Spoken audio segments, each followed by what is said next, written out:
Break બાદ આપનું સ્વાગત। રાજકોટ શહેર ભાજપમાં આંતરિક જૂથવાદ વકર્યો છે।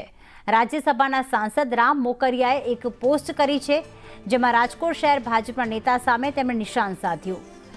તેમણે કહ્યું કે હાલાતો સે હારને વાલા મત સમજના, आज हवा तेरी है कल तूफान हमारा होगा, हाथी चले बाजार कुत्ते भौंके हजार। દિલ્હીથી સાંસદો સાથેના ફોટો પણ તેમણે પોસ્ટ કર્યા છે, તો CR પાટીલ અને મનસુખ માંડવિયા સાથેના ફોટો તેમણે પોસ્ટ કર્યા। મયુર અમારી સાથે જોડાઈ ગયા છે। મયુર, એક શાયરી લખી છે, કટાક્ષ કરતા કોના પર નિશાન સાધવામાં આવ્યું છે?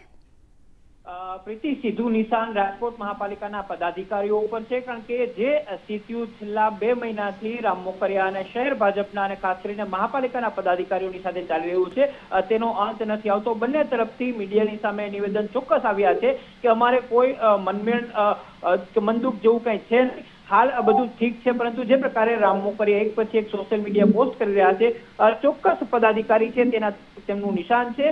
મહાપાલિકાના સ્ટેન્ડિંગ કમિટીની અંદર પણ રામ મોકરિયાને લઈને એક દરખાસ્ત આવી હતી, તેને લઈને કોઈ નિર્ણય નથી લેવાયો। આ વાતને લઈને પણ ક્યાંક રામ મોકરિયા નારાજ હોય એવું અત્યારે મહાપાલિકાના અને ખાસ કરીને ભાજપના જે સૂત્રો છે તે કહી રહ્યા છે। મોકરિયાએ પોતાની વાત પ્રદેશ મોવડી મંડળ અને દિલ્હી મોવડી મંડળ છે તેમને પણ કહી છે। હવે જોવાનું એ રહેશે કે આ શીત યુદ્ધનો અંત ટૂંક સમયમાં આવે છે કે કેમ। બિલકુલ, આભાર તમામ વિગતો માટે મયુર।